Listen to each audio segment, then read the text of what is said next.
আজকে বানাচ্ছি মাছের তেল, একটা নতুন স্টাইলে, আমার স্টাইলে। মাছের তেল আছে, এখানে নুন হলুদ মাখা আছে, আর বেগুন, আর দেবো কাঁচা লঙ্কা আর জিরে। এ দুটো মিক্সিতে বেটে নেব। কাঁচা লঙ্কা আর জিরে গুঁড়ো বেটে নিচ্ছি। আমি এটা মাছের তেলে কোনো পেঁয়াজ রসুন দেব না। কড়াই গরম হয়ে গেছে, আমি কিছুক্ষণ তেল দেব না, বেগুনগুলোকে দিয়ে দেবো। দিয়ে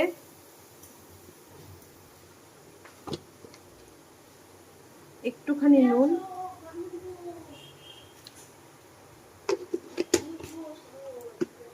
শুকনো কড়াইতে আমি বেগুনগুলো দিয়ে দিয়েছি, একটু নুন দিয়ে দিয়েছি, একটু করে হলুদ দিয়ে দেবো, বেশি নুন দেবো না, আমি মাছের তেলে নুন হলুদ মেখে রেখেছি। দিয়ে একটু ভালো করে নাড়িয়ে নেব।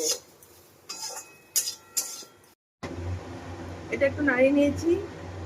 জিরে আর কাঁচা লঙ্কাটাকে বেটে নিয়েছি, একদম মিহি পেস্ট করিনি, একটু দেখা যাওয়ার মতন পেস্ট করেছি, মিহি পেস্ট করিনি। দিয়ে দিলাম, দিয়ে এটাকে ভালো করে একটু নাড়িয়ে দেবো।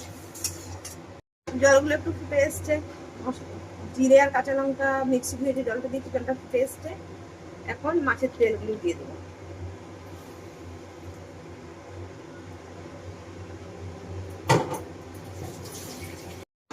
দিয়ে এখন এটাকে ভালো করে নাড়িয়ে দেবো। আমি মাছের তেল বানাতে গেলে আমি কোনো তেল দিই না, সর্ষের তেল কিছু দিই না। মাছের তেলে মাছের তেল বানাবো। এরকম এই তেল ছাড়বে, এই তেল দিয়ে বেগুন সেদ্ধ হয়ে যাবে। ঢাকা দিয়ে রাখবো। দেখি মাছের তেলটা কিরকম হলো। এই দেখুন কত তেল ছেড়েছে। আমি মাছের তেল দিয়ে মাছের তেল বানাই। বেগুনও সিদ্ধ হয়ে গেছে, এখন এটাকে শুকাতে হবে। দেখুন বন্ধু, মাছের তেল আমার রেডি। দেখুন কত তেল হয়েছে, এই যদি আবার আমি তেল দিতাম আরো তেল হয়ে যেত। তেল, আমার মাছের তেল রেডি হয়ে গেছে। এই যে আমার মাছের তেল রেডি, তাও দেখুন কত তেল আছে।